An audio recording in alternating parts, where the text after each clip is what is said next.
my name is Rynn Caputo. I'm a cheesemaker and founder of Caputo Brothers Creamery. Today I'm going to be showing you how to make fresh and aged pasta filata cheeses. When we're making cheese, the main ingredient is going to be the curd that we're going to use to stretch into the different cheeses. First cheese we're going to be making today is Fior di Latte, or as most people know it in this country, mozzarella. We're starting with about 2 pounds of curd that we need to break up and salt so that we can stretch into fresh mozzarella. Mozzarella is really the pasta filata that is the foundation for all of the other fresh cheeses we'll be working with today.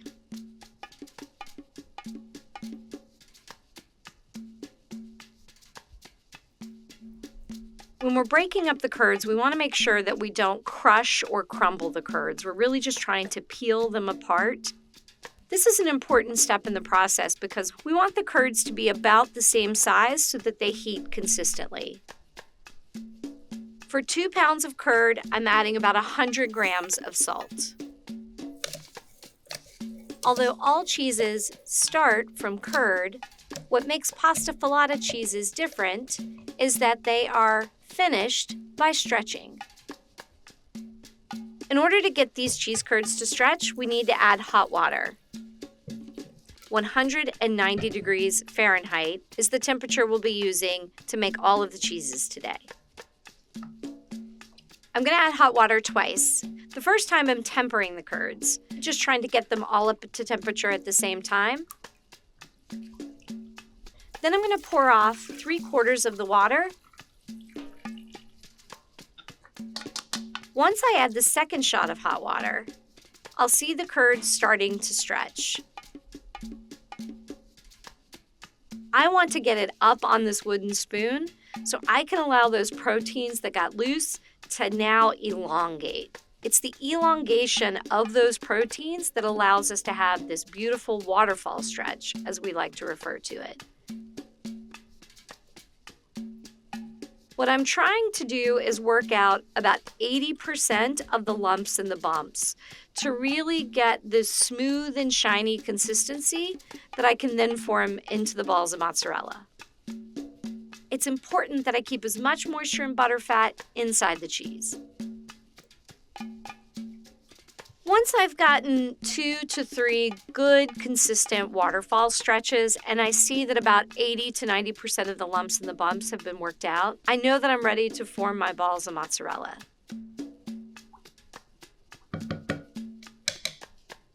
This technique will be used in each of the pasta filata cheeses that we'll be making.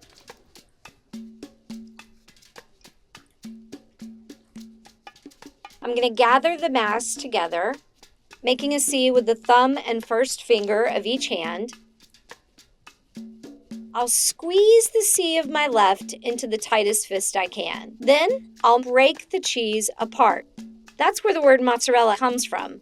Mozzare means to break or to cut. Putting it in the cold water will now help that cheese continue to keep its shape as it cools. I stretch so much mozzarella that I can make an 8-ounce ball every time. You put them on the scale and they're all exactly 8 ounces. Now, because this water is 190 degrees, it tends to be pretty hot on the hands. And I like to keep cold water close by. If you just put one hand in cold water, your brain actually tells the other hand that it's cool. So you don't have to cool both hands at the same time. The next cheese I'm going to make is Bocconcini. You're actually using the same technique to make the ball, but you're making it so much smaller, forcing more cheese into a compact space. And that actually changes the consistency of the cheese quite a bit. So it's more like an al dente pasta would be. Ciliegine is the next cheese I'm going to make, and it's the same word as cherry because that's the size. This is typically something that you would see on an antipasti plate and often is marinated.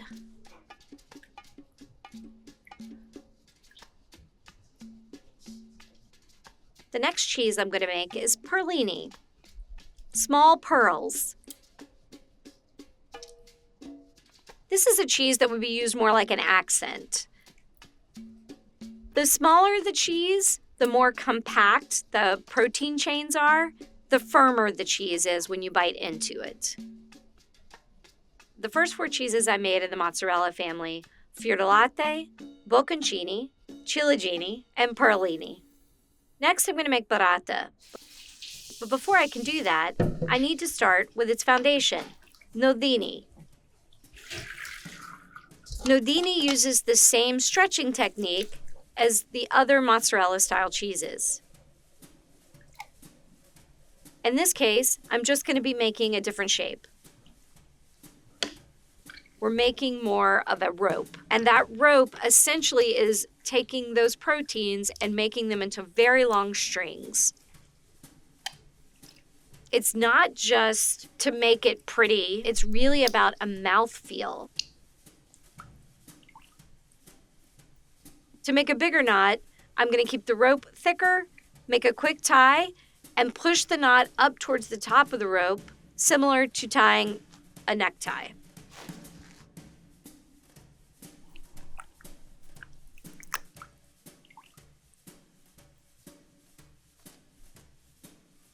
Another thing I can do is make Stringale. Stringale is literally string cheese. I'm going to make Stracciatella now. The first thing I'm going to do is add good quality heavy cream into a bowl. Then I'm going to add salt to the heavy cream. Stracciatella is actually a very easy cheese to make. I will use the Nodini or the Stringale to tear the cheese apart, making strings. Burrata was actually invented as a leftover cheese. Traditionally, stracciatella would be made from Nodini that was refrigerated the day before, because after refrigeration, the texture might have gotten a little tough. By tearing it apart and placing it in heavy cream, it'll tenderize. Now I'm ready to make the burrata.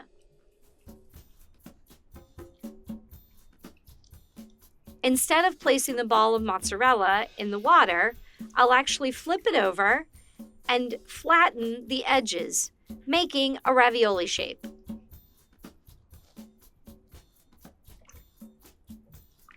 That meaty center of the ravioli shape can now be used to insert the stracciatella.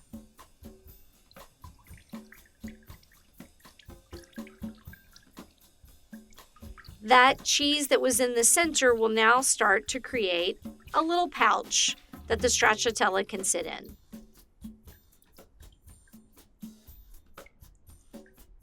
I'll gather up the sides that I made thin and press the cheese together, sealing it tight. To me, burrata is the perfect example of how Italians waste nothing. That was Nodini, Stracciatella, Stringale, and burrata. Now let's make Sfoglia. Sfoglia is a very versatile cheese and translates to sheet.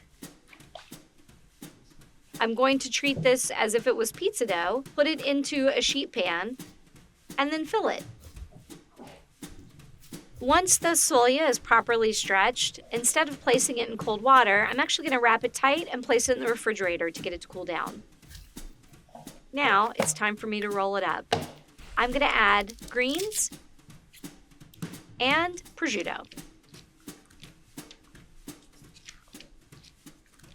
It's typically something that would be on top of the counter and would be served as a lunch item in caseifici, and then you eat it like a sandwich.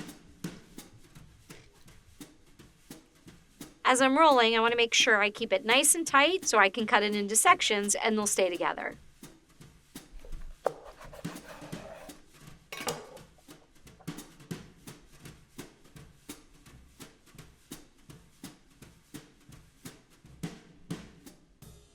The last fresh cheese I'm going to make today is Treccia, or a braid.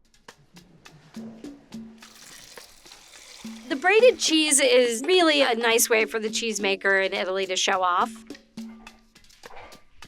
When I started making cheese 15 years ago, it was not common for there to be women in the production area of caseifici. So when I first started to make Treccia, it was tough. One day I was working with Raffaele, a cheesemaking friend, and I took a video of him. He makes amazing treccia. And I spent that night watching the video over and over again, working with a piece of rope until I was finally able to get it down. And the next day when I came back to work and it became time to do treccia, I was able to show off my technique. And Raffaele, he came across to me and he said, "Casara." He called me cheesemaker, and it was a really cool moment.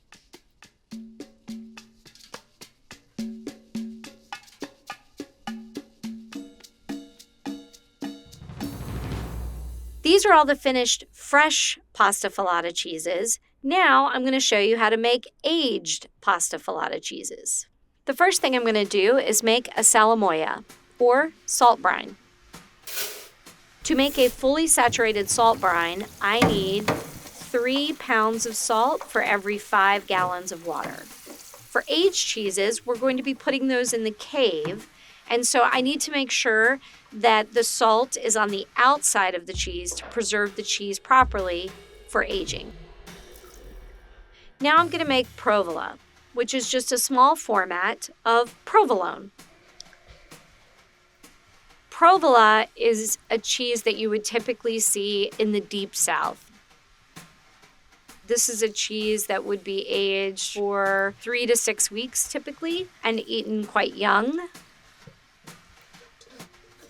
The only difference in the stretching technique of aged cheeses is once I reach the waterfall stretch, I want to vigorously work the cheese to remove as much moisture and butterfat as possible. To work out the moisture from the cheese, I'm going to stretch the cheese into long ropes and then fold it over on itself. At different points in the process, my hands actually tell me when the cheese is ready. I'll start to feel it getting firmer and the curd starts to feel a little drier. In this case, I'll be making a log. One of the most important techniques of being a good pasta filata cheesemaker is knowing that you do not stretch the cheese, it stretches itself. In this case, we're letting gravity do the hard work. I'm gently holding the cheese from the top, and I'm letting the cheese stretch under its own weight. To allow a good seal at the bottom, the cheese will elongate into a teardrop shape. Again, I am just the guide here. The cheese is melding together, forming the seal on its own. Once I find that closure, I remove the excess cheese by breaking it apart and place it in the cold water to ensure the seal stays closed.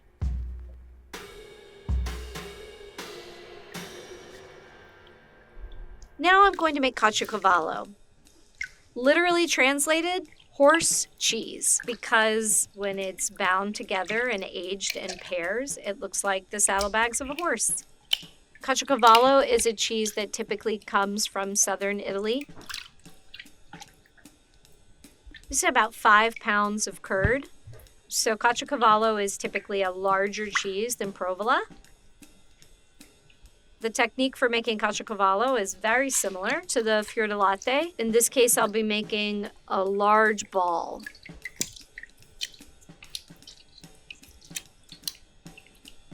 The key is I just want to make sure that it is closed on the bottom.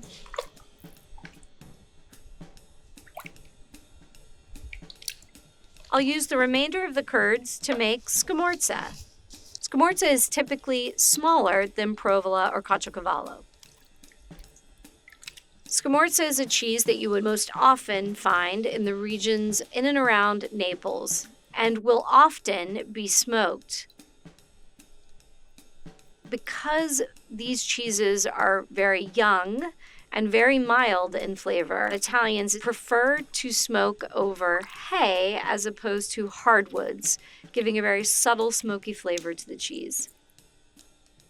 The technique I'm using for this is very similar to the Provola in that I'm allowing the cheese to shape under its own weight.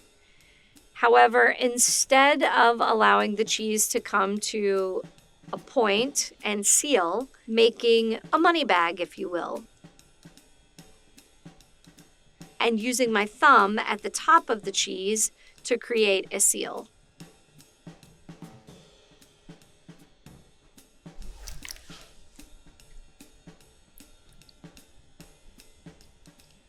The importance of shaping not only contributes to the aging process, but also determines the method in which we tie or hang the cheese in the cave. For Provola, I'm going to tie all sides of the cheese to give structure and support to the cheese as it hangs in the cave. Because this is a larger format cheese, I want to make sure that it has good support on all four sides. I'm using a traditional natural fiber twine. For Provola, I like to leave it in Salamoia for about 30 minutes per pound.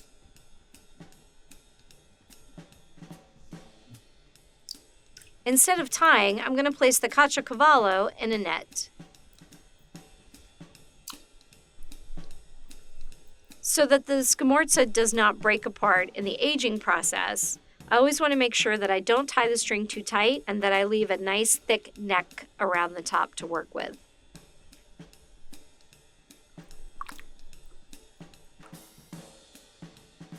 Here are our finished aged cheeses, ready for the cave. And finally, here are all the cheeses I made for you today.